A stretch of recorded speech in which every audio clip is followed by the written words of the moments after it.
Hey guys, Icy Cat here. One question I get asked a lot is, do I play things other than Tom Clancy games? And the answer to that is, of course, yes. One of my current favorites is a strategy game called Xcom 2, and I'll share my thoughts on that with you next.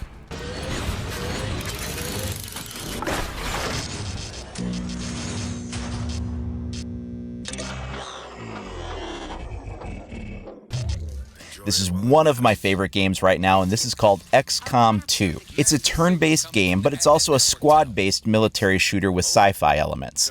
The concept is that in the near future, Earth gets invaded by various species of aliens, and that mankind sort of grabs international soldiers and forms a resistance to push back the assault on Earth. And in Xcom 2, the premise is that in the first game, mankind actually failed to push back the aliens. In this one, the aliens have kind of taken over our way of life. They're a ruling class now, and they use propaganda to make the various survivors believe that the aliens are actually their saviors. You begin to form a resistance, and mankind pushes back. It, destroys their propaganda attempts.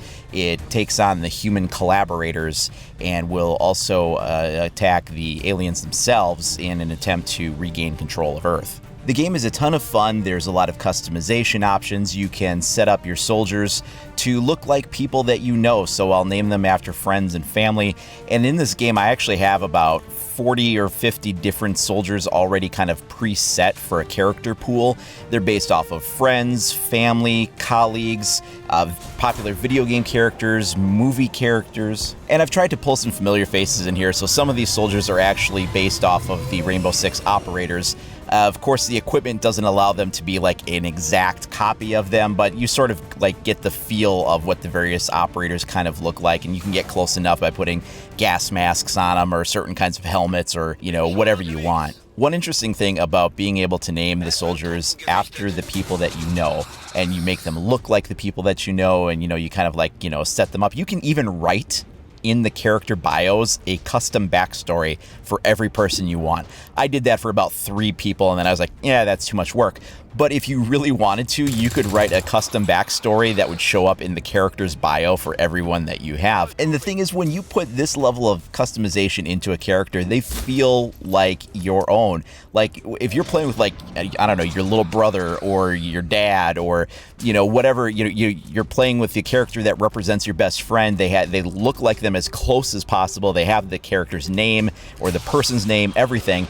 If you're playing the game and then you get that soldier killed, you feel awful. And there's actually a really cool thing there where you get invested in your characters, more so than you would if it was just kind of a nameless, faceless character or somebody that was a preset build. I'm also running some mods on my build that makes it a little bit different than the base game. I have some custom uniform and weapon mods where I like to run like realistic weapons and realistic uniforms. The default weapons and armors are just like kind of a little chunkier than this, but I do prefer the more realistic ones, so I just run some mods that make the game look a little different in those ways. There's a lot of really unique missions in the game that you can do to keep a lot of variety there. There's escort the VIP missions, there's download the intel missions and hacking computers, there's infiltrating facilities.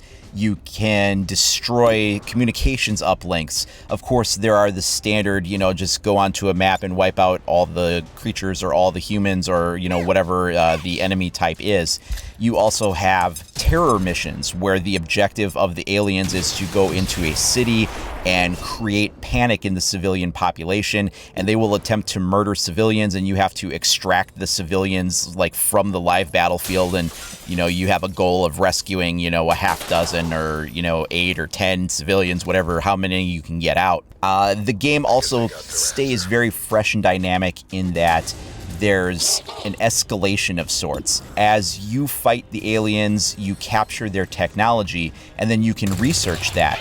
Not just the technology, but also the aliens themselves. So when you fight a new class of alien, you can perform an autopsy on them and learn more about them, and then that will give you insight into your research.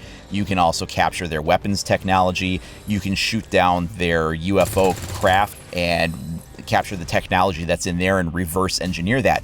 You begin then applying that to your own equipment for better weapons, for better vehicles to dogfight the UFOs with, for better base facilities, better technologies, better armors. And there's different tiers of these so that they get more powerful as you integrate more and more alien technology that's been reverse engineered. And by the end of the game, you're quite powerful because you've got a far higher set of technology than what you started out the game with. The enemies themselves have kind of a similar escalation occurring in that as you progress deeper into the game, you'll run into different difficulties of enemies, and there's different species of aliens, and they get harder and more difficult. They have better abilities, they'll do more damage or whatever the case might be, but you'll actually run into different kinds of aliens as you progress deeper into the game, and they get more and more and more powerful as well. And if you don't keep up on your research and technology, then as you encounter those, you won't be strong enough to deal with the threat that's pushing back against you. Another interesting feature of this game is randomization. Every map is completely randomized. They use sort of like modular blocks that are then moved around and arranged in random ways so that you'll never move through the same map twice. For instance, I've restarted the game, a half dozen times for various reasons as I'm kind of like installing new mods, and then you have to kind of start a new game with a new mod. And as I restart and I play the first mission, like the first mission always has this one objective that you have to do, and it's never the same layout for that map. It's never in the same position for where the objective is. The enemy patrols are never in the same spot twice, and it's the same first mission, and I've done it like a half dozen times as I install these new mods, and it's just, every time, it's always keeping me guessing, like, what way do I have to go? Just because I've done this first mission a half dozen times, I still don't know, and that is really cool. The environments that you fight enemies in are also going to be really varied as you shoot down the UFO. Depending on where you shoot them down, you will get different kinds of maps to play on. If you shoot them down over a wooded area, you'll get a forest. If you shoot them down over a mountainous area, you'll get, rocks and boulders and things like that. If you shoot them down, over a jungle area, you will play on that kind of a map, a desert area, that kind of a map. And so, depending on where you either shoot down a UFO or where they land and begin doing something that's a mission type that you have to respond to, you will see a wide variety of missions and environments. Also, because the Earth is rotating throughout this time, just wherever it is where you land your craft, whatever time of day it is, that's what you're playing on. So you can be playing a morning, noon, night, it's not predetermined at all. As you progress in the game, your soldiers get stronger as well. It's not just the research trees. You gain these military ranks that are unique to the structure of the game, and as you do so, you're given a choice at every rank up between two skills. So if you choose one, it locks out the other. And what you can actually do in that case is there's like a few different classes, and then within those classes, there's these various perk trees.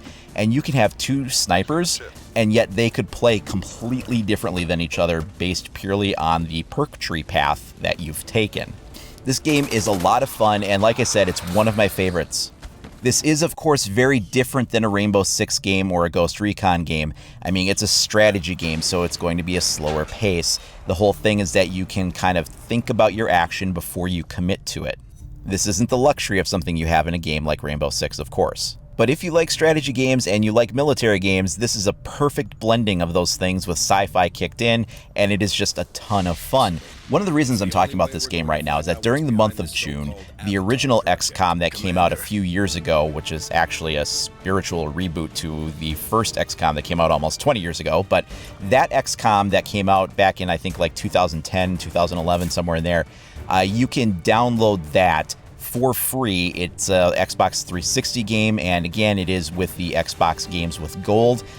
You can get it, I thought the date was actually the 15th, although I've heard some people say that you can get it now, but I did look and I didn't see it there now. So sometime between now and next week on the 15th, but somewhere in there you can get this game for free. The entire first XCOM game for free through the Xbox Games with Gold giveaway. It's also recently been announced that XCOM 2, which is currently a PC exclusive, will be coming to both PS4 and Xbox One this September. So if you get the original XCOM now, that'll give you several months to go ahead and experience that and complete it, and then in time for the second one to come out on consoles later this fall. One other thing I want to take a moment to recommend is a book series that ties in very closely with this game. Now, if it's not already melted your brain enough that IcyCat is talking about a strategy game on his channel, now I'm talking about a book on his channel, and a lot of you might be scratching your heads going, what? But bear with me here. If you're the kind of player that likes a sci-fi strategy game like this, you're probably going to be somebody that enjoys reading about that kind of thing too. And reading isn't for everybody, but if you're like me, I mean, honestly, I read more than I play video games. I love books. And there is a book series that has completely captured the essence of what this XCOM game is all about. I discovered it through the Kindle store. You can also get it on like Amazon through their Prime readership program, and probably a few other places too. But the book series is called Epic. That's the name of the series, Epic. And the first title in that series is Dawn of Destiny. The author is Lee Stephen. And I have read this book and all the following ones that have come out since. He's still working on the series. There's still going to be new ones coming out. There's a new book coming out soon. But if you've never heard of this series and you like, squad-based military kind of content, and you also enjoy a sci-fi twist on that, pick up this book. It is great. I cannot recommend it enough. I think once you read the first one, you will probably want to pick up the other books in the series. It is that good.